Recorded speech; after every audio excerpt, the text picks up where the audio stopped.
Hi everyone, Ashley Giza YouTube channel. Today we are going to talk about being subpoenaed to court.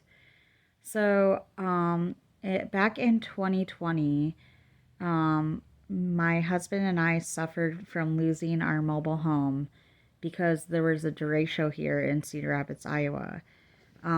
We lost our home in total because we didn't have home insurance. We were planning to get home insurance, but unfortunately we didn't find it in time. And we the reason why we didn't get it like right away is because we were like getting estimates and kind of looking around and seeing what the cheapest home insurance would be. So we were looking for home insurance and we were get in the middle of getting it, but we didn't get it in time because the derecho came, the hurricane storm hit Cedar Rapids, Iowa, and it made trees fall through our roof. And we are just thankful to God that all of us are okay and alive. Okay, so now that you guys know what happened, we were looking for somebody to demolish our home. So that way we didn't have to pay lot rent for a home that was unlivable. Because I don't know if like this is for maybe the younger kids that are um, getting a starter home, a starter mobile home, or anything like that. But if you buy a home and then you find out there's a mold problem, or you find out there's an electrical problem or something major with the home that home insurance doesn't cover, you're stuck with the lot rent until you move that house off of the property or you get it demolished. So when you get a mobile home, keep that in mind. You want to get it inspected and make sure there's nothing wrong with it before you buy it, because once you do, it's yours and you're screwed and you're stuck with the lot rent of the property, whatever property you decide to have your mobile home on. So, anyways, we didn't want to be stuck with lot rent, so that's why we are looking for somebody to demolish our home. So we are looking on websites, looking on Facebook, looking on just different social medias, Instagram, any social media, any internet, Craigslist, anything, you name it. And we found this guy, and I won't say what uh where we found him, but we found this guy, and I'm not going to say his name either, but he told us that he would demolish our home if we gave him $2,000 first, like $2,000 down as a down payment. Now, I was not there. I was not there during the time my husband and his parents made a negotiation or bargain with this guy. I was at home, bed rest, and being pregnant, and I knew who was going to be demolishing our home, because I'm the one, unfortunately, that found this guy. Very unfortunate.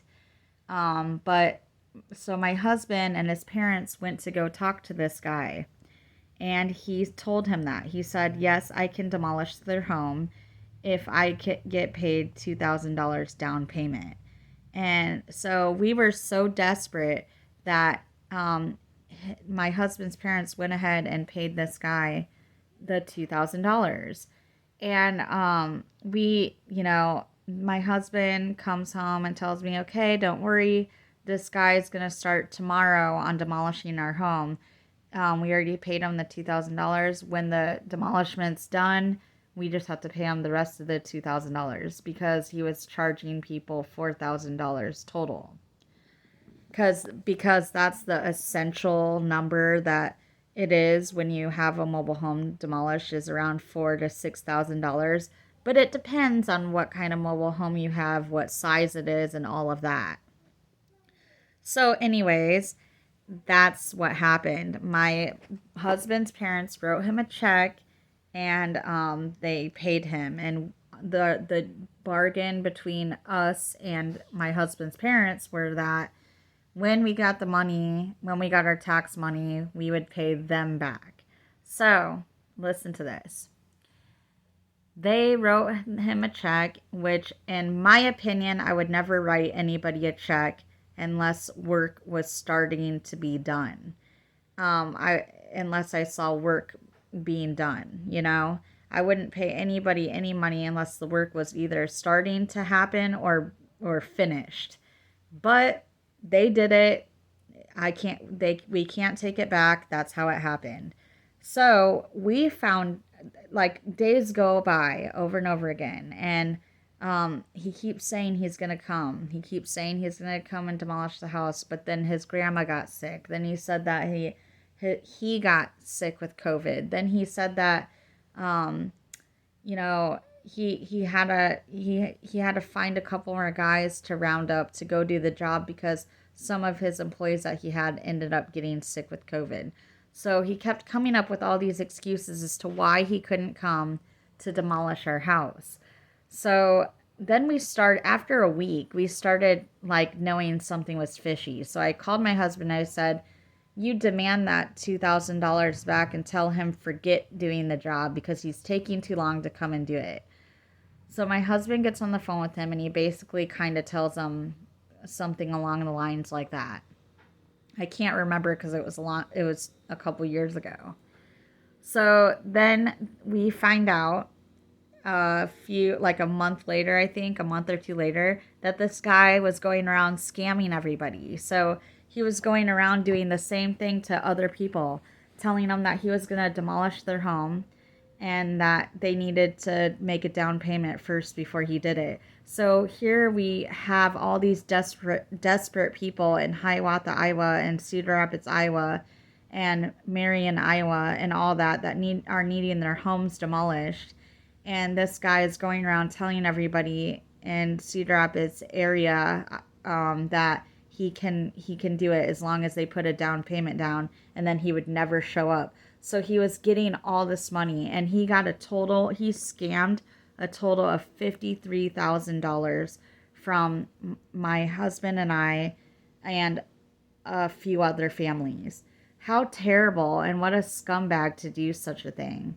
So we were going to have to go to court to to possibly get on the stand or stand up in front of people and talk and answer yes or no questions and answer any questions that the lawyers or judge may have had for us, which would have sucked so bad because I don't like being in front of people. I don't like talking in front of people, and what a waste of time. Like, we're the ones that are victims. We're the ones that got scammed, and we're the ones that have to go to court and waste a whole day of our life over a scumbag that did us wrong. I don't think so. I mean, I know it would have been, we would have been going for a purpose. We would have been going to stand up for not only ourselves, but the other people that he scammed. So, yes, it would have been helping ourselves and other people, but it would have sucked so bad because we weren't the ones that did anything wrong, and who wants to go to court? So okay, the good news that we found out today, which is what was making me want to do the video, is my husband called the courthouse and found out from the head of the case that the guy ended up writing a letter to the judge stating that he's pleading guilty and that he just wants to get his prison time or jail time, whatever time he's doing, over with. So we don't have to attend.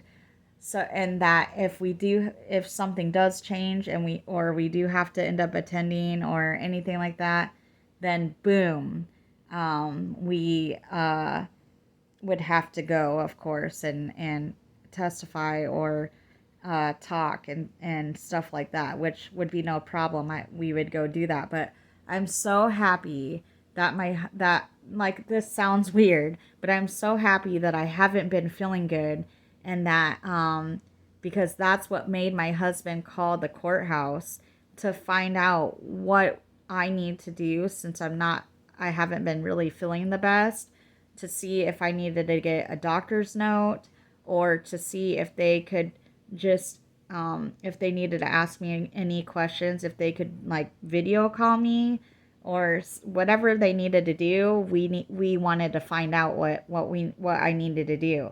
So that's why he called today. But when he called today to ask him that, we found all that good news out that we ended up not even having to go. We don't have to go August 24th anymore because the guy decided to plead guilty. And thank God, because you know what? He knows he did wrong, and he didn't want to face me, my husband, and many other families that he did this to. That's why I feel that he wanted to plead guilty. It was because not only did he want to get his time over with, but he knew he was guilty and he didn't want to face the victims. He didn't want to face the people that he did this to. So I'm happy that justice is served. I'm happy that the scumbag is getting what he deserved, and I'm happy that we don't have to go to court and waste our time for something that somebody else did wrong. And me and my husband did end up paying his parents back. We paid them back for the $2,000 that they were scammed, and we paid them back for the $4,000 that they paid a different company to demolish our home. So they are paid off. His parents are paid off, my husband's parents, and everything's all taken care of. And this was 2 years ago, and we've been living in a beautiful home, and we've been happy ever since that's been done and over with. So thank God all that's in the past. And I wanted to say to people who get subpoenaed or to court or get served court papers to for you to have to go to court. I wanted to say that it is scary. You do have to go because you could get a attempt to court and you could end up going to do jail time or get a really big fine for not going. And if you do have to go, make sure you stand up proud and you stand up tall and you say what you need to say in court and answer the questions that they are asking you. And if you are afraid, that's okay. But if you suffer from mental illnesses like I do, like like panic attack disorders and social anxiety disorders and depression and so on and so forth, make sure you keep in contact with the courthouse that subpoenaed you to go to court, and ask them what you need to do if you do have a mental illness, or if you're sick physically like I was with a fever and not feeling well, to see if you need to get a doctor's note or see if they can do a video call, so that way you don't get in any trouble for not going, because you can get in trouble for not going. On those papers that I waved to you guys, these ones, I'll just wave them so you don't see any detailed information. It does say on there, yeah, if you don't go, you could get in trouble. So you don't want to mess around with that kind of stuff. So if you have any questions, make sure you always stay in contact with the private investigator that served you the subpoena papers, or the courthouse that you're supposed to be attending to. So, anyways, that's all I had to say. And it ended up being in me and my husband's favor, and justice was served. So, great news today, you guys. Hopefully, I can give you guys good news about me and about myself feeling better, because I'm still not 100% yet. I'm feeling a little bit better than I was, but still not 100%. So, I'll keep you guys posted on that. But other than that, I will be on with another life topic. Thank you.